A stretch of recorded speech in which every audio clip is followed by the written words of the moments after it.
So on Thursday, May 18th, 2023, Major League Soccer made history again in becoming a 30-club league, which means based on American standards, Major League Soccer is officially a major professional league, because the standard that has been set by other American leagues that's been around longer and before Major League Soccer has been 30 franchises. And I think the reason why 30 is the current standard, because 30 signifies that you have a presence in majority of the American media markets, that majority of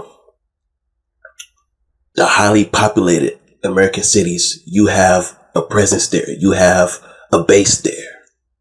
As of right now, the only major American city, I'm not even sure if it's considered to be major, but probably the only big city, highly populated city that MLS doesn't have a presence in right now is probably Jacksonville and Phoenix. I think those are the only two right now. But San Diego makes up for Phoenix at the moment, and Orlando makes up for Jacksonville at the moment. So San Diego. Now, I sat down and I watched the ceremony yesterday, and it was good. It was well done. Everybody that needed to spoke. And you people of San Diego, I truly hope that you understand this. You're not a regular, average professional club. You're just not some random MLS club that just happens to be in the MLS. You are Club 30. You are Franchise 30. You are the franchise that legitimizes Major League Soccer's existence.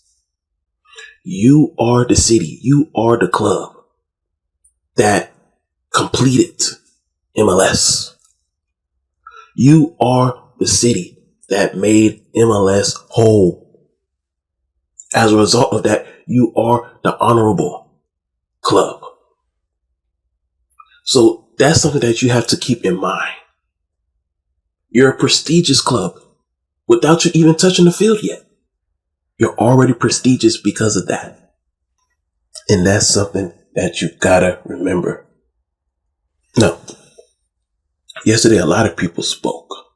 The owner, Mohamed Mansour, who's also a Manchester United fan. And don't think that he still doesn't have a chance to get some type of ownership with Manchester United if he hasn't done so already. His relationship with the MLS, him being a part of the Major League Soccer family, that's going to boost his chances of becoming some type of owner of Manchester United someday, even if it's minority percentage. His stock and portfolio is going to grow now. He's going to be able to make more connections and come across more people that will help make that dream of his a reality. But I want to talk about another part of his portfolio, and that's Right to Dream. If you've been following me at least since the beginning of 2022, you know what Right to Dream is. Right to Dream is basically the global version of IMG Academy in Bradenton, Florida. And if you don't know what IMG Academy is, it's basically a high school sports boarding school that prepares high school students, highly talented high school students for college. That's what IMG Academy is. But Right to Dream is more than just sports. Yes, they prepare soccer players to play in the Premier Leagues and all the other leagues, other major professional football leagues throughout the world. But they also have non-athletic students. And they also prepare them for real professional jobs outside of sports. So Right to Dream is a boarding school that prepares kids to be a professional either on the field or off the field. And if you're an athlete, it prepares you for both. Now, the reason why I'm talking mainly about Right to Dream, because Right to Dream has a strong presence in Africa. As a matter of fact, Tom Werner, the founder and still current owner of Right to Dream, well, actually the founder of Right to Dream, he started off as Manchester United's Africa football recruiter, basically Africa's football scouting. So he was basically the man in charge of finding the best talented players to play for Manchester United. And it's because of Right to Dream is why you see a lot of Afro-European fanboys. Now, I call a lot of Americans, American European soccer fans, European fanboys. Well, there's also European fanboys in Africa. And they're just as extreme as the Americans, or maybe a little even more extreme with their fandom. Right to Dream is one of the reasons why you have, if you visit any African country, mainly a West African country, you see a lot of Manchester United jerseys, Arsenal, Chelsea, Liverpool jerseys, Real Madrid, Barcelona type of jerseys. Right to Dream is one of those reasons why. Because Tom Werner established his academy in Ghana. And that academy enabled a lot of young African boys to have a chance to be professional football players in Europe. This same Tom Werner, that's the founder of Right to Dream, is now owned by Mohamed Mansour, who is the majority owner of San Diego FC, the new MLS club. As a result of that, MLS will be able to create a real working relationship with Africa through Right to Dream.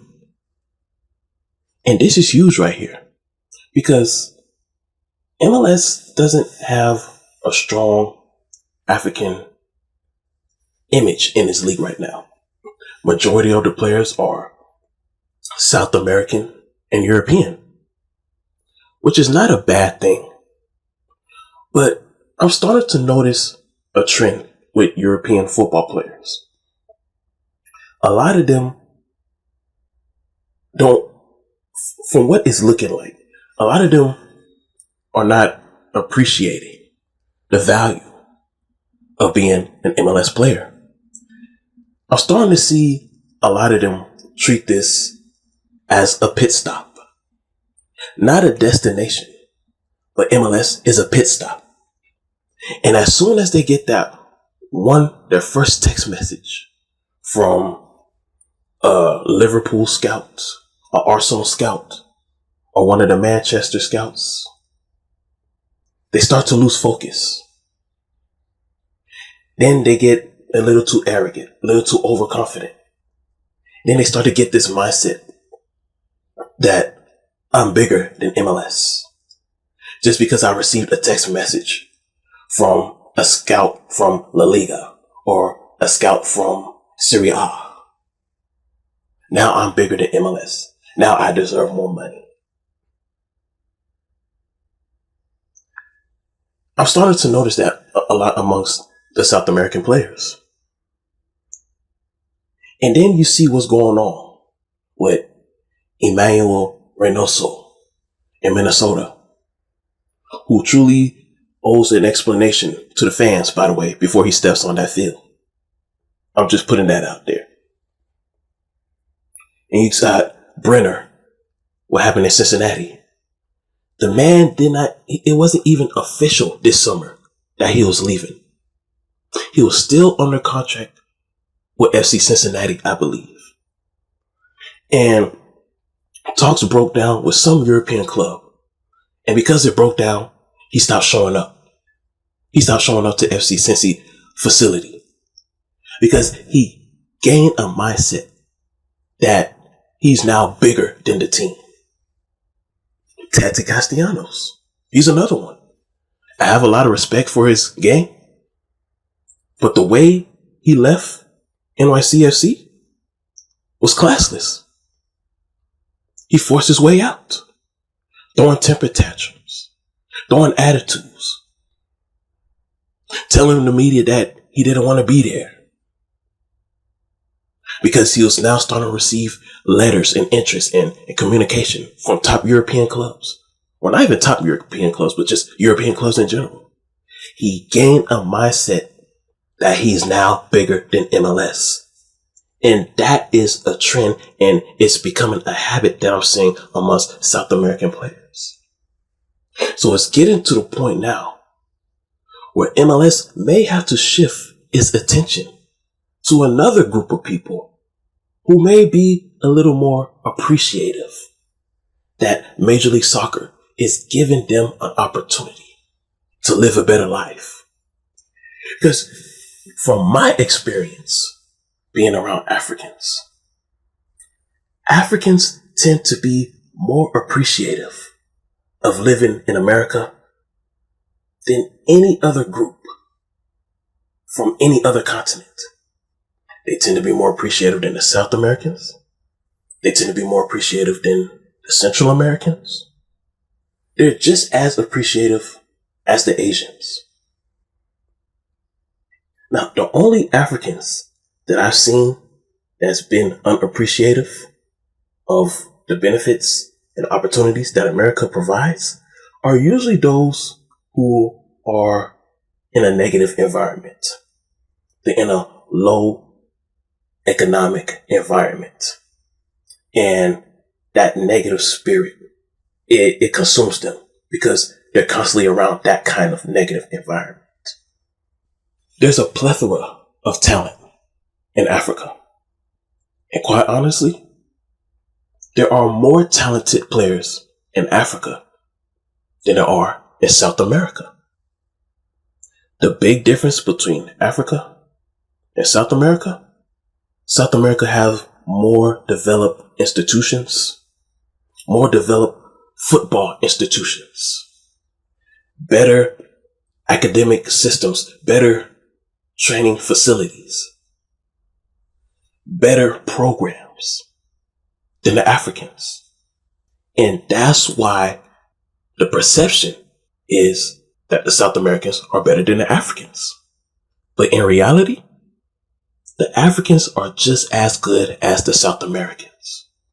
And Right to Dream is going to give MLS that much needed exposure. I strongly believe that with the Africans, you won't have to deal with star players demanding to leave in the middle of the season. With the Africans, you're going to have more players that honors their contract in MLS because they'll be more appreciative of living in America. Because with the Africans, they know that living in America is not only about sports. It's not only about football. But living in America is a life changer. The Africans will take advantage of the academic institutions that's available. The Africans will take advantage of the business opportunities that's available. You see, with the Africans, it's not only about sports. It's about an economic boost. And you see it from the Nigerians when they come to America.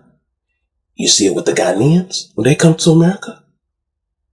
The Moroccans, the Egyptians, the Kenyans, the South Africans, the Ethiopians. You see it. So, Right to Dream is about to expand MLS's boundaries. You see, MLS is already a global league because of the Apple TV deal. Now, I know some of you may be thinking, no, they're not a global league right now. But I speak things into existence. You don't wait for you to get to somewhere before you start speaking it. You start to speak it now. That's why I speak it now.